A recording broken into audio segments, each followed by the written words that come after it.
Muito bem, sejam todos bem-vindos ao meu canal. A gente está aqui para falar hoje sobre um assunto que para os concurseiros de plantão vai ser muito interessante, uma vez que já foi reconfirmado, né, autorizado o concurso para o TCU, para técnico e analista. E eu fui procurar na internet, porque é um concurso muito bom, né? Tem uns salários excelentes. Fui procurar no YouTube e não achei videoaulas que eu gostasse sobre o assunto, que hoje a gente vai falar sobre natureza, competência e jurisdição. Então eu acabei que resolvi me aprofundar no assunto, já que eu vou estudar para esse concurso, vou fazer esse concurso. Preparei um estudo para que eu pudesse ajudar algumas pessoas, aqueles que vão prestar concurso, até aqueles que só querem saber um pouco sobre o Tribunal de Contas da União.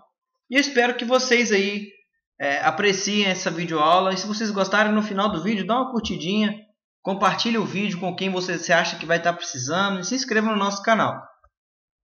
Bom, o Tribunal de Contas da União é uma instituição brasileira que está prevista na Constituição Federal. A gente vai ver, né, no artigo 70 da Constituição Federal, vocês vão estar vendo que é bem colocado as funções do Tribunal de Contas.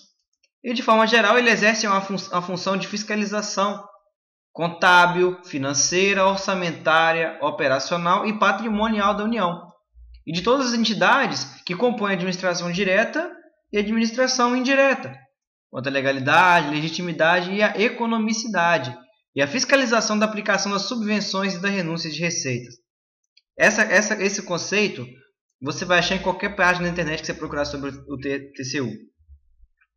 É importante destacar que a fiscalização contábil, financeira, orçamentária, operacional e patrimonial da União são os principais exercícios do TCU, que fiscaliza tanto a administração direta e a administração indireta. Ele vai fiscalizar os aspectos da legalidade, ou seja, se está de acordo com a lei, as atitudes que são voltadas para a contabilidade, para as ações financeiras, orçamentárias, operacionais e patrimoniais da União, se está tudo dentro da lei. A legitimidade, se as pessoas competentes estão assumindo essas ações ou são pessoas que não têm competência.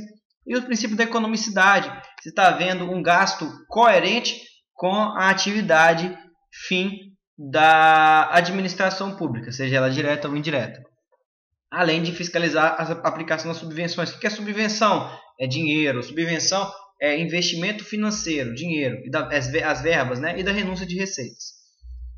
É interessante ressaltar que o Tribunal de Contas não pertence a nenhum poder, não é do Poder Executivo, não é do Poder Judiciário e não é do Poder Legislativo. Auxilia o Congresso Nacional. Então ele presta um auxílio ao Congresso Nacional e nós vamos estar vendo mais para frente como que é feito esse auxílio.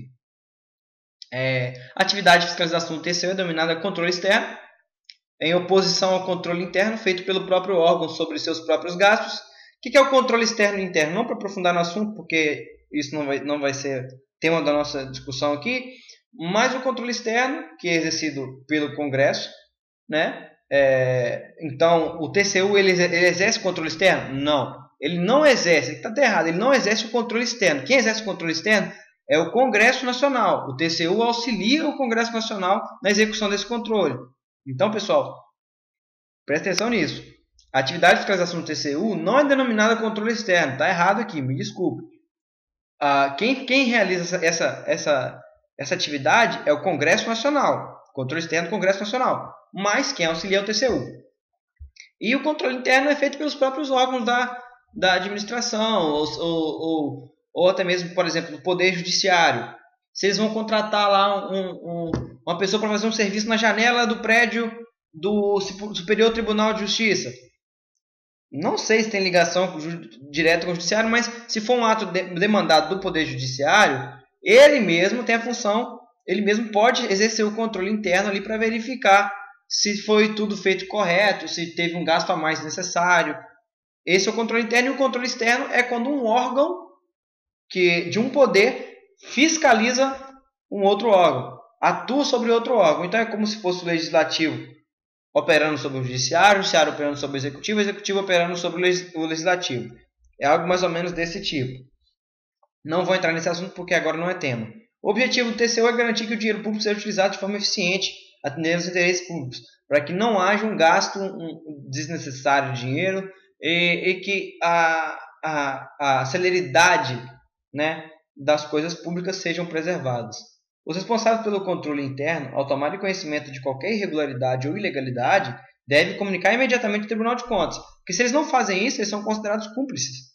Ou seja, isso é uma responsabilidade solidária. É como se fosse uma omissão. E penalizados na forma da lei, eles podem ser até demitidos. É só um tópico legalzinho para colocar para vocês a mais aí.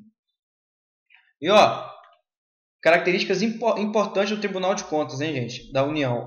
É uma instituição com autonomia administrativa, financeira e orçamentária.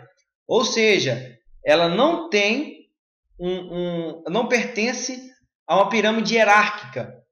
Ela se compara ao Ministério Público. Não tem ninguém que controle o TCU. O TCU se controla. Tanto administrativamente, como financeiramente e orçamentariamente. Nem sei se existe essa palavra. Bom, então a gente vai começar agora aqui estudar a natureza e a competência do TCU. Eu vou estar passando para vocês, eu vou tentar, nessa aula, eu vou tentar falar até o inciso 3º ou o inciso 4º. E eu acho que eu vou deixar até o 3º. E na próxima aula, você já pode verificar aí no YouTube que já vai ter a segunda aula postada já, assim que vocês terminarem de ver essa. Vou colocar o link aqui embaixo da segunda aula, na descrição do vídeo, para vocês verem. Então vamos lá. Estou usando como base aqui o artigo 71 da nossa Carta Magna, né? A Constituição Federal de 1988. Eu vou estar lendo para vocês o inciso e, obviamente, vou estar dando uma explicação sobre cada inciso. Então, pessoal, se você não entendeu o que eu disse, teve dificuldade de compreender, pausa o vídeo, escuta de novo. E se eu falei alguma coisa que você não concordou, não achou coerente, vocês têm total liberdade para, nos comentários, colocarem aí sua opinião sobre a minha fala. Até porque a gente pode errar, eu não sou um professor. Eu sou apenas um concurseiro, assim como a maioria dos que estão assistindo esse vídeo aqui, mas que realmente estudou, se dedicou para fazer esse vídeo para poder ajudar vocês. Bem, inciso 1º. O que fala o inciso? Aliás, vamos ler o caput, né? O controle externo, a cargo do Congresso Nacional, lembra que eu falei? Congresso Nacional, será exercido com auxílio do Tribunal de Contas da União, ao qual compete. Vamos falar de competência. Primeiro momento falamos só sobre competência, tanto que todos os verbos vão estar no imperativo. Imperativo? Não, desculpa. Cara, acho que é particípio. Apreciar as contas prestadas anualmente pelo Presidente da República, mediante parecer prévio, que deverá ser elaborado em 60 dias a contar de seu recebimento. Esse inciso ele é muito importante. E a primeira coisa mais importante que a gente pode abstrair desse dispositivo é que o Tribunal de Contas da União não julga as contas do Presidente da República. Isso tem que ficar muito claro. O TCU não julga as contas do Presidente da República, somente emite parecer prévio. E vocês viram que eu até coloquei aqui entre parênteses que parecer prévio é diferente de parecer relativo. Porque isso já foi questão de prova, vocês vão ver mais para frente. E vocês podem ver que, segundo o artigo 49, no inciso 9 da própria Constituição Federal, o responsável pelo julgamento das contas é o Congresso Nacional. Vai estar muito claro lá que quem é responsável pelo julgamento das contas é o Congresso Nacional. O Tribunal de Contas da União, como está colocado no próprio texto, ele apenas vai fazer um parecer prévio.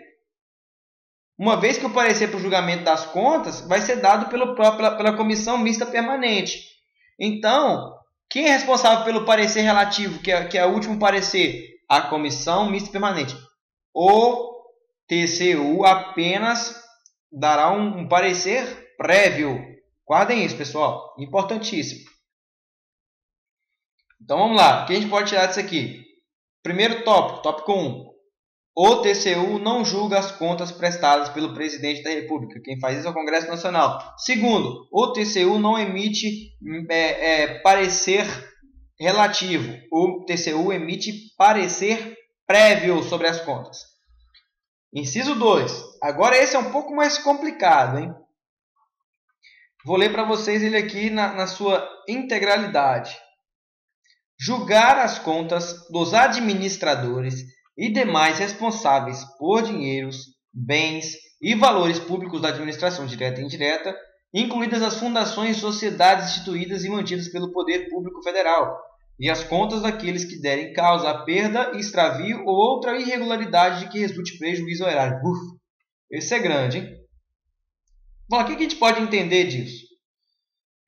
Principalmente, vamos dividir esse inciso em duas partes. Então, uma vez que os processos que tramitam dentro do Tribunal de Contas possuem uma natureza administrativa e por isso deve respeitar os princípios do contraditório, da ampla defesa que estão inseridos dentro do devido processo legal, a gente tem que entender isso, entendeu?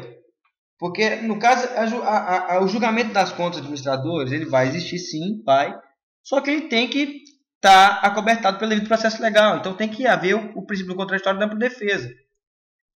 Dispositivo superescrito no artigo 96, né, da Constituição, vocês podem ver, concedeu aos tribunais poder de elaborar o próprio regimento interno, impondo condição que fossem respeitadas as normas de processo das garantias processuais. O Tribunal de Contas possui o regimento interno, que é importante você estar vendo, pode estar baixando direto do site do tribunal. E no próprio regimento interno vai ter colocado lá as formas que esse processo, né, no caso falando do julgamento das contas dos administradores, vai ocorrer. Então, vai tudo obedecer ao devido processo legal, tendo como princípios o contraditório e a ampla defesa. Então tá, a primeira parte do inciso, essa primeira colocação foi para a gente entender, que eu não vou falar posteriormente aqui. A primeira parte do inciso que a gente está falando aqui, ela vai do início, né, até Poder Público Federal. Vocês podem estar acompanhando junto comigo com a Constituição Federal aberta aí nesse artigo, que fica mais fácil para acompanhar. Então, a primeira parte faz o seguinte, tem a seguinte redação, né? Julgar as contas dos administradores e demais responsáveis por dinheiros, bens e valores públicos da administração direta e indireta, incluindo as fundações e sociedades instituídas e mantidas pelo Poder Público Federal. Essa primeira parte, gente, ela se refere aos gestores de recursos públicos.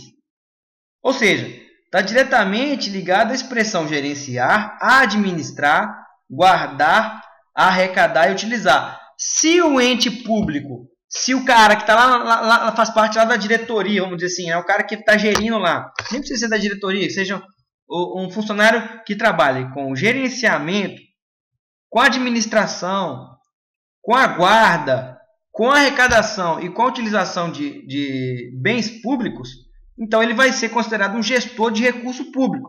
Então esse inciso vai ser para julgar as contas, ou seja, todo o histórico administrativo desse servidor, dessa pessoa, vai estar nesse inciso aí. Então essa pessoa tem que gerenciar, administrar, guardar, arrecadar ou utilizar.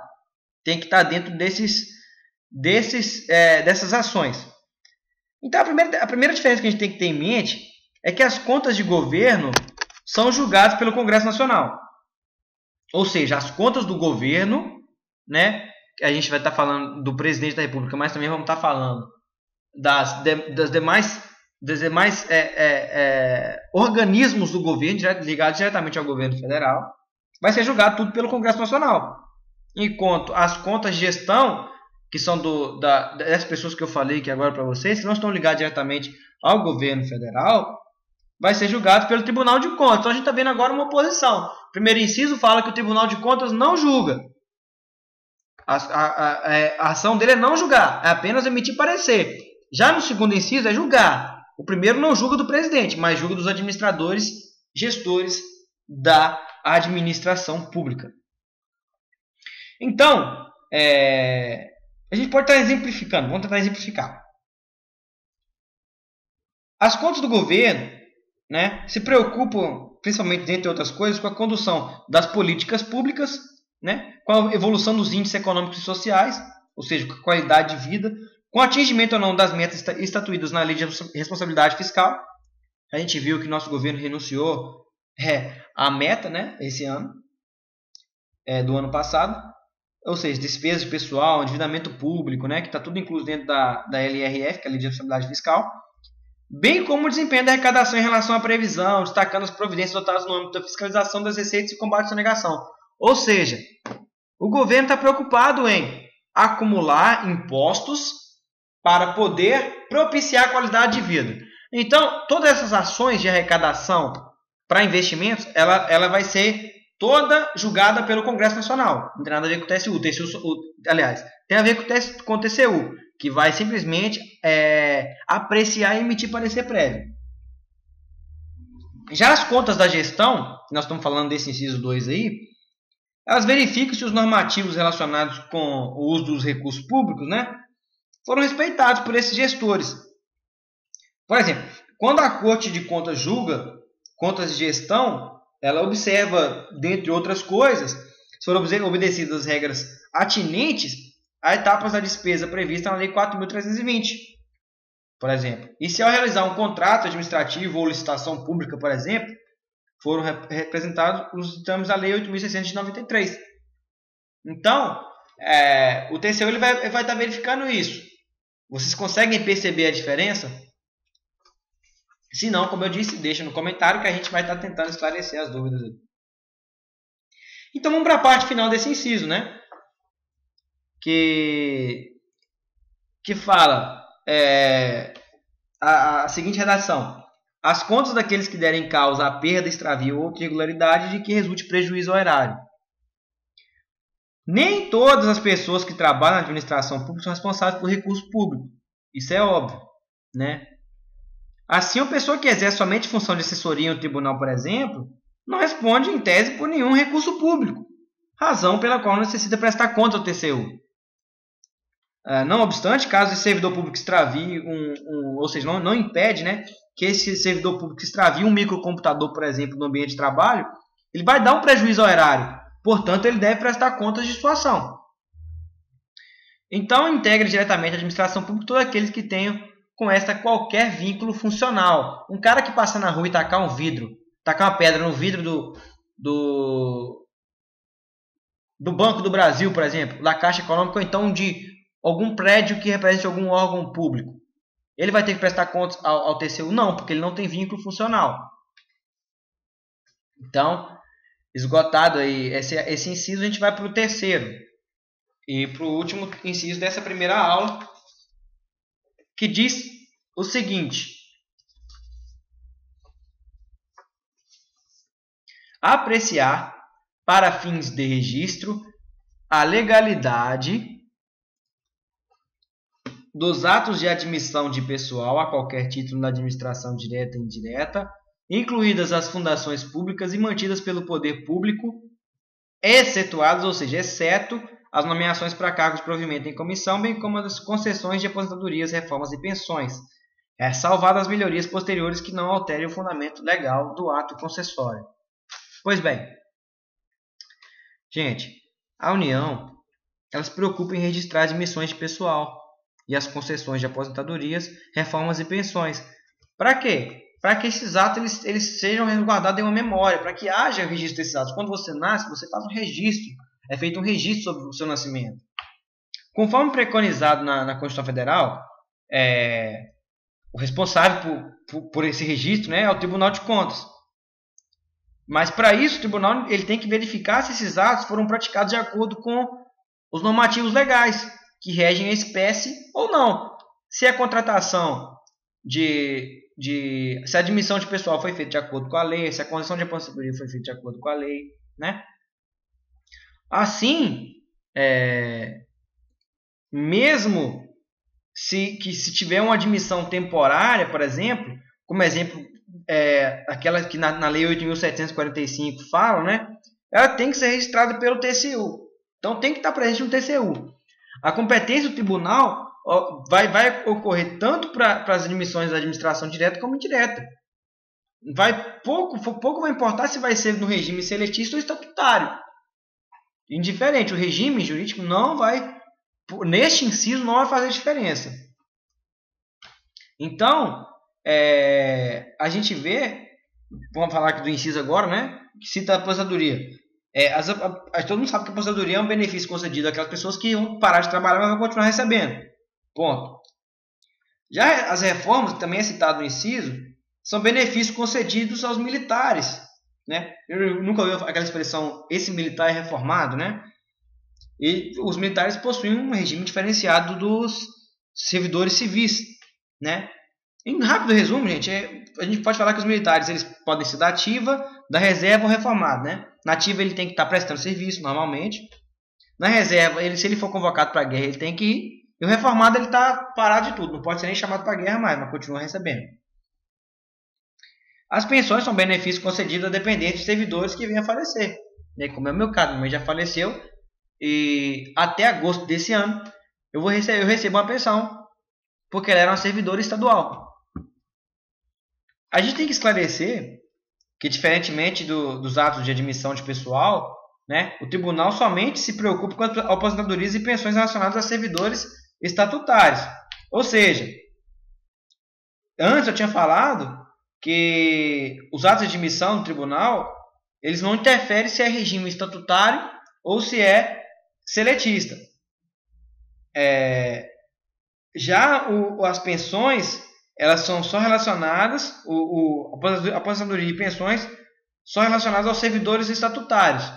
Nesse caso aqui, o TCU só vai se preocupar com essas que são ligadas à aposentadoria e pensão dos estatutários. Por quê? Porque existe o INSS para cuidar dessa questão de aposentadoria e pensão dos seletistas, que é o INSS, que é um outro órgão indireto. A parte final do dispositivo significa que, por exemplo, se tiver uma modificação em determinada aposentadoria, o tribunal só vai precisar se manifestar novamente caso seja alterado o fundamento legal da aposentadoria. Então, ele só vai se manifestar se, por exemplo, o servidor ele aposentou em um cargo e depois vai poder aposentar em outro cargo. Então, o TCU vai ter que analisar. Agora, se foi um aumento por motivo de plano de carreira que foi alterado, o TCU não vai nem mexer nisso não. Vai acontecer um aumento sem que isso seja passado pelo crivo do TCU. Então, pessoal, não vou esticar muito essa aula. Vou deixar até aqui para que vocês possam assimilar o conteúdo. Vejam bem aí se vocês ficaram com alguma dúvida. E comentem lá, né, que eu vou estar respondendo. Não deixe de curtir o nosso canal, curtir esse vídeo, se inscrever no nosso canal. E muito obrigado por ter ficado até o final comigo aqui. Espero que vocês tenham gostado. Um abraço.